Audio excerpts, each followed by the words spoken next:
Juni 2022, gelaran balap mobil Formula E di Jakarta akan digelar. Bertempat di kawasan Ancol, dikabarkan persiapan sudah rampung. Mobil yang akan digunakan sudah datang, para pembalapnya akan segera menyusul.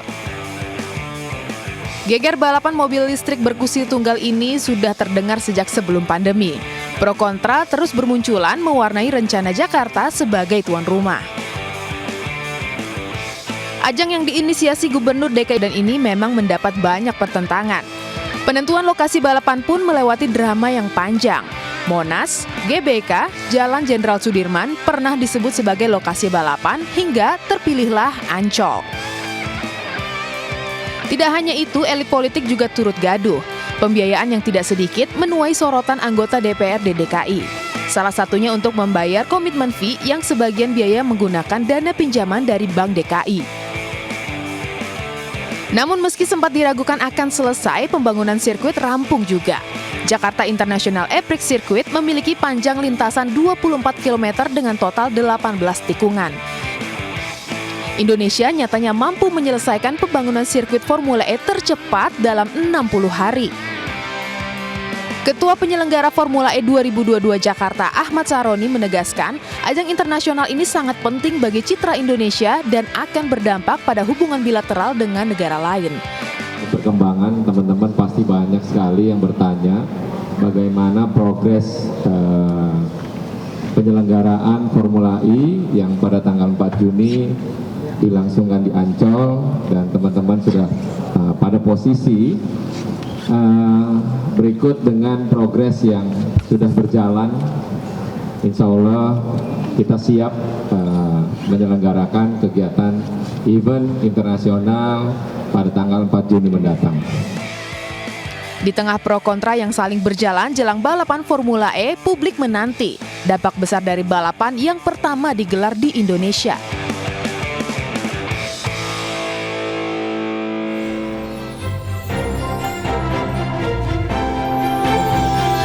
Pemirsa, balapan jet darat bertenaga listrik Formula E akan digelar 4 Juni mendatang.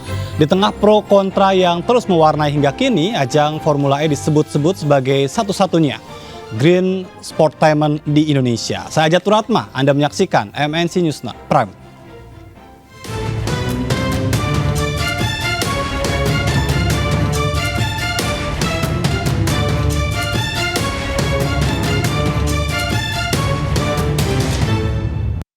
Logistik mobil balap dan fasilitas pendukung Formula E sudah tiba di tanah air melalui Bandara Soekarno-Hatta. Rencananya logistik balapan Formula E datang secara bertahap selama 3 hari. Aktivitas kargo Bandara Soekarno-Hatta Tangerang, Banten disibukkan dengan kedatangan logistik balapan mobil Formula E. Terdapat 39 palet menggunakan pesawat Qatar Cargo yang datang dari Berlin, Jerman. Mobil balap dan perlengkapan Formula E sebelumnya dipakai dalam seri terakhir yang digelar di Berlin. Usai digunakan balapan, kini didatangkan ke Indonesia. Untuk kedatangan puluhan mobil balap listrik dilakukan secara bertahap mulai hari Minggu kemarin hingga Selasa besok. Kargo untuk keperluan Formula E ditangani langsung oleh PT Jas Airport Service dengan pengawalan ketat panitia dan aparat keamanan. Setelah dilakukan bongkar muat, logistik selanjutnya dibawa ke kompleks JIS di Jakarta Utara dengan menggunakan mobil besar dan pengawalan aparat kepolisian.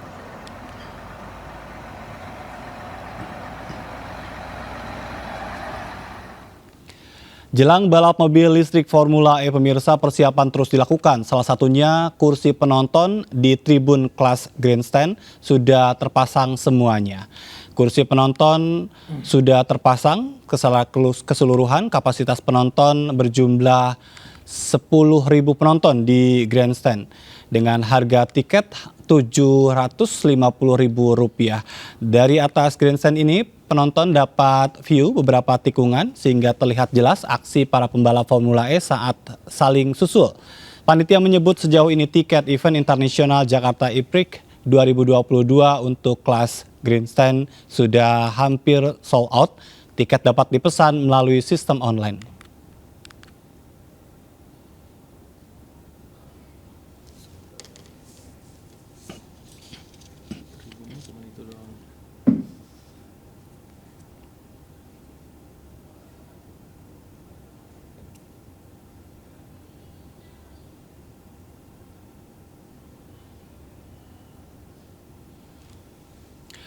Pelaksanaan balapan mobil listrik Formula E 2022 di Jakarta tinggal menghitung hari.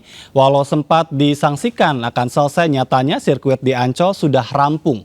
Di tengah optimisme menyambut Formula E 2022, bagaimana panitia menjawab ragam kritik yang sepertinya tidak habis disampaikan oleh sejumlah pihak. Sudah bergabung bersama kami melalui sambungan Zoom, Ahmad Saroni, Ketua Pelaksana Formula E. Selamat malam, Bang Saroni. Selamat malam. Terima kasih. Selamat malam Pak Gilbert. Sudah bergabung di MNC News Prime, dan juga Pak Gilbert Simanjuntak, anggota Komisi DPRD DKI Jakarta. Apa kabar, Bang? Kabar baik. Terima kasih sudah bergabung malam hari ini. Dan di studio juga sudah hadir Effendi Saputra, Ketua DPP Pemuda Perindo. Gimana kabarnya? Kabar baik, Bang Ajat. Kita Sehat ya? bicara Formula E nih sekarang ya. Siap. Baik, saya ingin ke panitia pelaksana terlebih dahulu, Bang Saroni. Sejauh ini persiapannya seperti apa?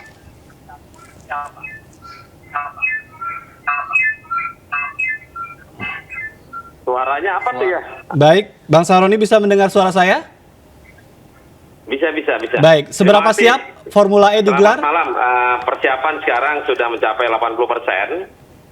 Tinggal tahapan yang kecil-kecil. Mudah-mudahan dalam 3-4 hari mendatang kita siap untuk pelaksanaan sampai tanggal 4 Juni. Karena persiapan untuk mobil-mobilnya besok masih tinggal sehari lagi, ada komponen kedatangan yang lanjutan. Tanggal 27 akan di-unboxing di sirkuit Ancol langsung. Dan kita berharap tanggal 30 atau 1 Juni sudah siap segala sesuatu persiapan dengan tanggal 4 Juni 2022. Baik, jadi logistik memang sudah datang sejak kemarin ya. Tapi untuk pembalapnya kapan? Pembalapnya tanggal 28-29. Baik, dan kabarnya akan ada konvoy, betul, di Monas? Rencana konvoynya kemungkinan tidak jadi, tapi kita akan demo mobil Formula E-nya di Monas beserta pembalap, 20 pembalap. Baik, jadi apa yang akan dilakukan di Monas itu? Hanya memperkenalkan foto session bersama dengan para pembalap dan founder FIO saja. Baik, dan masyarakat apakah bisa melihat itu? Melihat mungkin di luar saja, nggak bisa masuk di dalam. Baik. Dan kalau berkaitan dengan kesiapan, ini kabarnya tidak ada tes lintasan. Apakah ini erat kaitannya dengan sirkuit yang belum siap, atau memang tes dengan simulator ini bagian dari kebiasaan Formula E? Formula E dengan Formula One beda ya. Yang Formula One adalah kesiapannya butuh waktu latihan, free practice, dan qualifying. Itu bukan makan waktu 3 hari. Nah, kalau Formula E, dia tidak didesain seperti Formula One, dikarenakan sirkuitnya itu dengan metode sirkuit city sirkuit. Jadi dia hanya bisa latihan di simulator. Nah, setiap negara memiliki city sirkuit yang berbeda-beda, makanya dia tidak pernah ada latihan. Tapi simulator dia pelajari dan langsung balap pada sesi balap di hari Minggu itu, latihan, langsung qualifying, langsung balap. Jadi ini bukan karena sirkuit di Ancol belum 100% bisa digunakan? Sirkuit udah 100%, sirkuit mah aman. Cuman pelaksanaan pembangunan sekitarnya itu yang lagi dalam proses. Bukan karena sirkuit yang belum selesai, bukan. Sirkuitnya 100% sudah selesai. Baik, artinya tadi yang 80%, yang 20% itu adalah perintilannya ya? Betul. Untuk tiket, kabarnya sudah ludes, apa betul? Tiket untuk di areal sirkuit itu tinggal 10-15% aja. Semuanya berarti sudah terjual ya, berbagai kelas itu? Berbagai kelas, tinggal kelas yang VIP malah yang masih tersedia. Yang grandstand hampir habis, dan untuk yang deluxe suite di Jimbaran, area Jimbaran itu sudah penuh, sudah tidak lagi tersedia.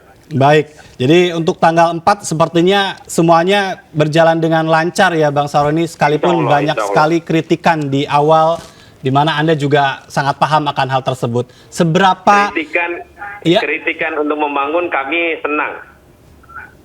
Berarti dikritik terus senang ya? Nggak apa-apa. Baik, salah satu kritiknya adalah tiket yang sudah dijual ini tidak bisa menutupi semua biaya. Lalu dari mana tambahannya? Kalau tiket untuk memenuhi biaya nggak mungkin. Tidak ada di dalam pelaksanaan tiket menjadi dominasi pembiayaan untuk pelaksanaan event. Tidak mungkin. Di dunia manapun tidak akan pernah terjadi. Baru tambahannya ada di mana? Dengan kegiatan yang bersamaan dengan para sponsor yang ada, itulah yang membantu prosesi event tersebut berjalan. Benarkah sudah banyak sponsor yang mendukung? Sudah, alhamdulillah. Tidak banyak-banyak, tapi alhamdulillah. Tinggal nunggu BUMN aja. Seberapa besar biaya yang disokong oleh sponsor itu? Ya, 2-3 hari lagi nanti sedikit-sedikit kita sampaikan nanti ke publik. Baik, jadi untuk yang sponsor memang belum 100% clear begitu? Sebenarnya sudah 100%, mungkin ada tambahan lagi nanti. Baik, jadi untuk yang BUMN sudah pasti itu?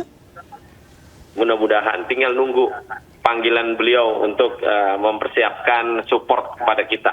Baik, ya jadi untuk sponsor sudah dijawab, tiket sudah dijawab. Saya ingin ke Bang Gilbert. Apakah masih ada pertanyaan dari DPRD DKI Jakarta dengan kesiapan yang tadi sudah disampaikan oleh Bang Sahroni?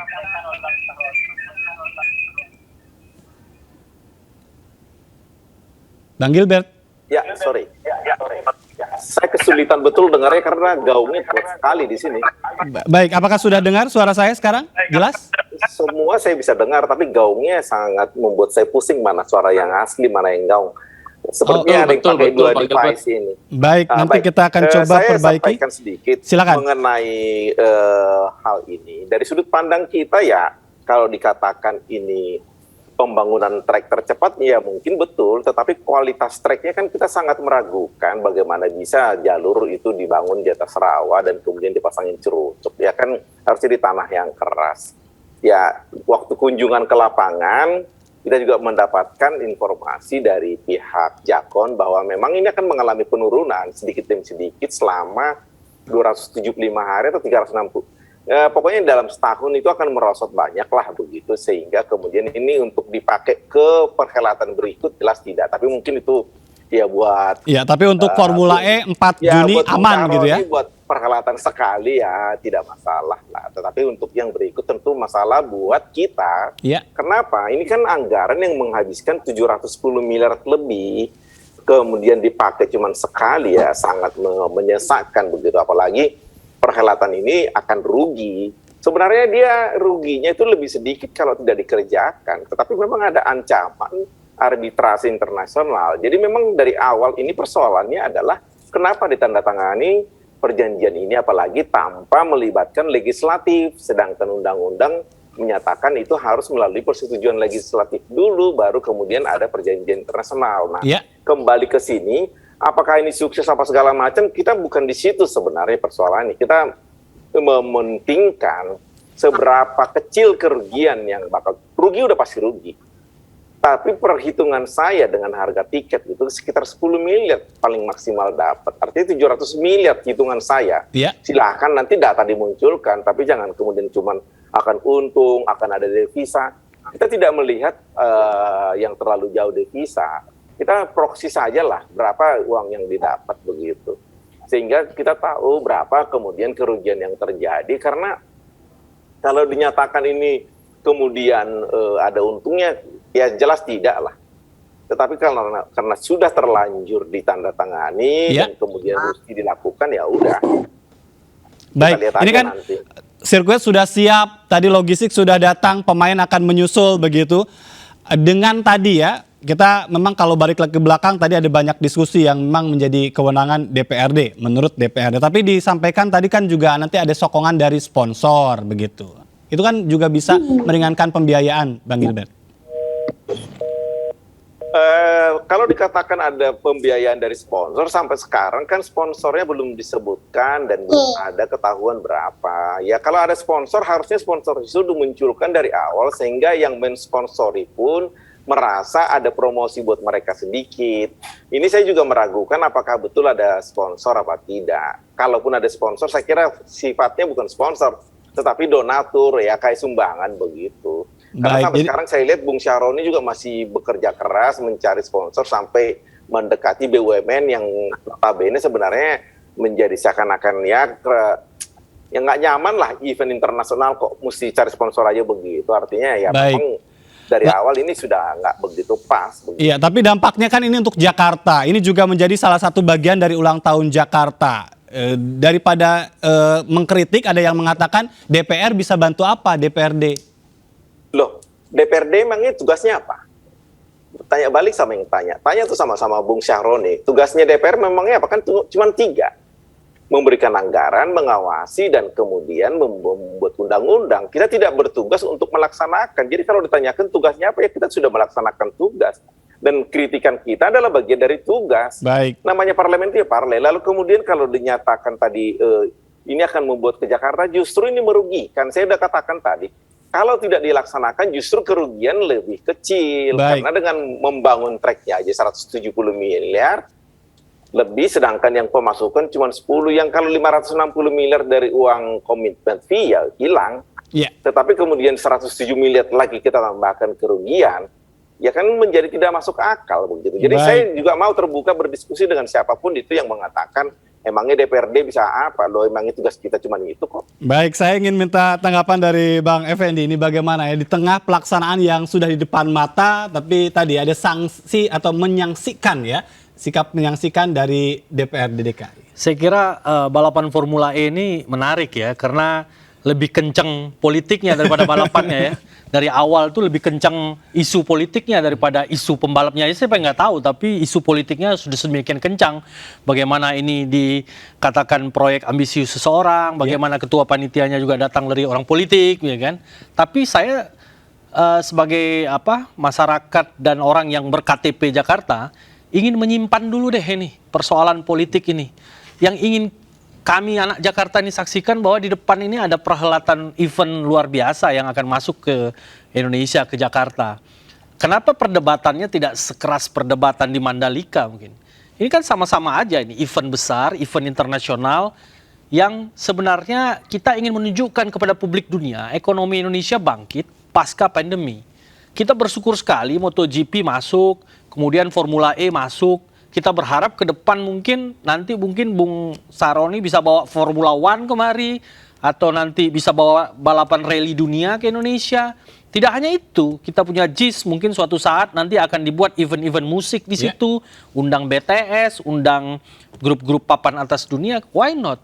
Itu bukan diukur. Saya setuju dengan kata Bung Syahroni tadi, tidak diukur dari tiket, karena semua event itu tidak diukur dari situ. Piala dunia itu pasti rugi penyelenggaranya. Olimpiade itu nggak akan datangkan keuntungan secara materi, tapi efeknya akan dirasa jangka panjang, Mas. Jakarta ini akan dilihat sebagai kota yang modern, mampu menyelenggarakan event street race yang di dunia itu nggak banyak yang bisa nyelenggarain gitu loh. Jadi Formula E ini kan formatnya adalah balapan masa depan karena mobil listrik. Ini juga membawa dampak yang ke depan bahwa publik dunia akan melihat bagaimana promosi green di Indonesia, penggunaan electric vehicle Indonesia ini bagian dari promosinya adalah balapan Formula E ini. Ya. Jadi simpan dulu kalaupun itu ada persoalan politik. Kalau ada trik-trik politik, gimmick-gimmick politik, mari kita simpan dulu itu gitu. Kita nikmati nih, di depan kita ada event besar. Toh kalau nanti ada penyimpangan dalam soal pendanaan, penyimpangan soal anggaran, itu kan ada prosedurnya akan diatur gitu loh. Baik. Jadi buang jauh-jauh dulu nih gimmick-gimmick politiknya. Show must go on, kita udah tinggal jalan nih. Saya justru ingin memberikan apresiasi kepada panitiaan yang kepanitiaan yang siang malam memikirkan bagaimana acara ini berlangsung. Karena ngapain kita hujat-hujat, Bos? Iya. Kita ini pengen dapat jempol dari publik dunia, Indonesia hebat. Setelah Mandalika, Jakarta gitu loh. Iya. Gitu loh. Bang Gilbert, nanti saya minta tanggapan Anda bagaimana kita menyimpan dulu kalaupun itu memang ada kaitannya dengan persoalan politik, dan kita juga masih mencoba untuk memperbaiki hubungan dengan Bang Syahroni. Kita akan break terlebih dahulu, tetaplah bersama kami di MNC News Prime.